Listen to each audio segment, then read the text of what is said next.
कि दो वर्गों के क्षेत्रफलों का योग 468 मीटर स्क्वायर है।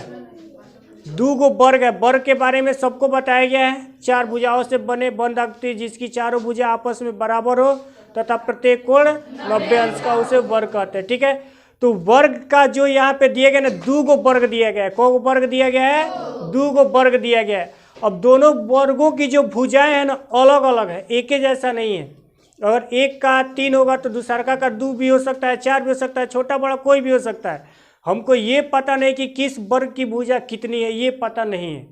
ठीक है, लेकिन जब दो गो वर्ग यहाँ पर दिया गया तो दोनों वर्ग के लिए हम लोग को अलग अलग चीज मानना पड़ेगा। एक वर्ग के लिए x मान लें और एक वर्ग के लिए y इसमें मानना पड़ेगा। ठीक है, आ रहा है समझ में? मान लो अगर एक वर्ग को x मान लिए, फिर दूसरे वर्ग को भी x मान लिए, तो हमको कैसे पता चलेगा कि किस वर्ग के लिए हम लोग कर रहे हैं? नहीं पता चलेगा। तो एक वर्ग की भुजा को हम लोग x मान लें और दूसरे वर्ग की भुजा को हम लोग y मान लें। ठीक है,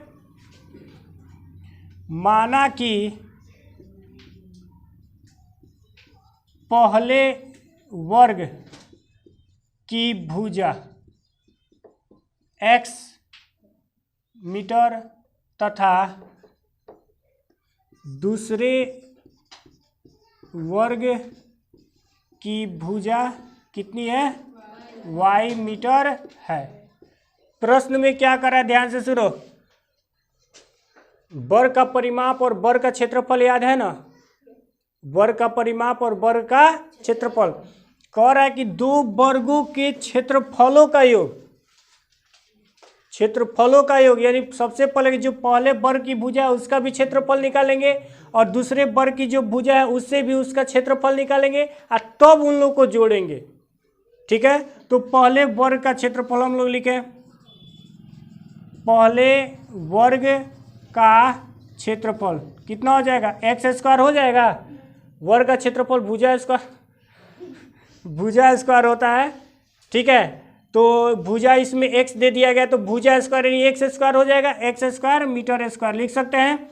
फिर दूसरे वर्ग का क्षेत्रफल, दूसरे वर्ग का क्षेत्रफल क्या हो जाएगा? y स्क्वायर हो जाएगा, y स्क्वायर मीटर स्क्वायर हो जाएगा। ठीक है, अब प्रश्न पे ध्यान से देखो, कह रहा है ना कि दो वर्गों के क्षेत्रफलों का योग, यानी पहले वर्ग का क्षेत्रफल हमको एक्स स्क्वायर मिल चुका है और दूसरे वर्ग का क्षेत्रफल हमको y स्क्वायर।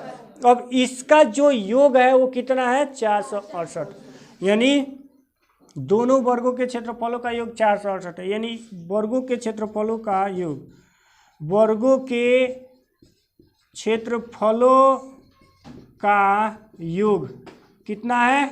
468 है मीटर स्क्वायर, यानी x square plus y square बराबर 468 मीटर स्क्वायर। समीकरण 1 लिख सकते हैं। अब देखो क्या करा है, उनके परिमापों का अंतर 24 है। तो पहले वर्ग की भुजा और दूसरे वर्ग की भुजा हमको पता है, तो पहले वर्ग का परिमाप निकाल लें और फिर दूसरे वर्ग का परिमाप निकाल लें। यानी पहले वर्ग की परिमाप क्या हो जाएगा? 4x, दूसरे वर्ग की परिमाप कितना हो जाएगा? 4y हो जाएगा, मीटर भी लिख सकते हैं हम लोग। ठीक है, 4y हो गया। अब प्रश्न में क्या करा है कि उनके परिमापों का अंतर 24 है, यानी वर्गों के परिमापों का अंतर कितना है? 24 है। यानी 4x माइनस 4y बराबर 24। अंतर कर रहा है तो यहाँ पे हम लोग माइनस देंगे, यानी एक में से दूसरे को घटाएंगे तो कितना आएगा? 24। यानी 4 से सब में भाग लग जाएगा तो 4 कॉमन कर सकते हैं हम लोग, यानी x माइनस वाई बराबर 6। यानी हमको क्या मिल गया? x माइनस वाई बराबर 6। समीकरण 2 मिल गया। समीकरण 2 मिल गया है, छोड़ो मिला मत मिले, इसको हल करते चले, इसको उधर भेज दो। x बराबर 6 प्लस वाई हो जाएगा। अब x बराबर 6 प्लस वाई को समीकरण 1 में रखने पर, ठीक है, समीकरण 1 कितना है?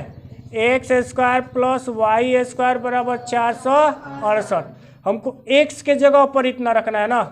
6 + y जो है वो किसके जगह पे रखना है, x के जगह पे, यानी x के जगह पे हम रख ले 6 + y। तो x का स्क्वायर है तो 6 + y का भी स्क्वायर लिखेंगे और ये +y² और बराबर 468।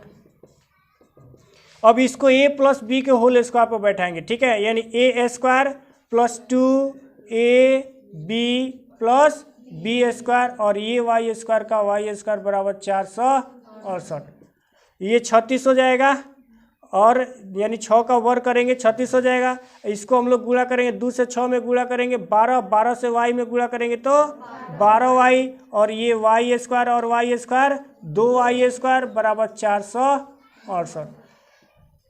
इसको भी इधर लेकर चले आओ, 2y² + 12y और ये +36 और ये इधर आ जाएगा तो -468 हो जाएगा बराबर 0।